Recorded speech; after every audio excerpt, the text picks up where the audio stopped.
కడుపులు ఏసుంటి కుట్ర దాచుకోకుండా కుండ బద్దలు కొట్టినట్టు ఉన్నట్టు కుల్లం మాట్లాడాలంటే మంత్రి జూపల్లి కృష్ణారావు సార్ తర్వాతనే ఇవ్వాలైనా అనాలి కావచ్చు. ఎందుకట్లా అంటారా? నిన్న ఆదిలాబాద్ జిల్లా పర్యటనకు పోయిన మంత్రి సార్ ఏం మాట్లాడిండో ఇనాల ఫస్ట్. నేను హామీ ఎందుకంటే నేను గెలుస్తున్నది నాకే తెలియదు, నేను గెలిచిన మా పార్టీ గెలుస్తున్నది మాకు తెలియదు. ఇన్నారా ఏమన్నాడో? బోత్ నియోజకవర్గంలో ఇందిరమ్మ శాంపిల్ ఇంటి ఓపెనింగ్ పోయి ఆడ పెట్టిన సభలకి ఇట్లా అనుకొచ్చిండు.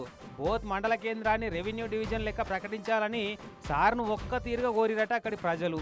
ఇక దానికి గిట్ట రియాక్ట్ అయినట్టు సారు. అసలు నేను మాల గెలుస్తానో లేదో తెలియదు, నేను గెలిచినా మా పార్టీ గెలుస్తుందో లేదో తెలియదు. మరి మీకెట్లా మాట ఇయ్యాలిగా? రేపటి నాడు రాముడెవడో రాకాసుడెవడో రేపటికి రూపమే లేదు అని కుండ బద్దలు కొట్టినట్టు మాట్లాడిండు. ఓ దిక్కు సీఎం రేవంత్ సార్ ఏమో సభ పెట్టిన కాడల్లా ఇంకో 10 ఏళ్ళు మా పార్టీ అధికారంలో ఉంటదని బాళ్ళ గుద్దినంత గట్టిగా చెప్పవచ్చే. మరి మీరు గిట్లా అంటే ఎట్లా సారు అని సారు ముచ్చటిన్న కాంగ్రెస్ పార్టీ క్యాడర్ అంతా ముక్కిరిస్తున్నారట.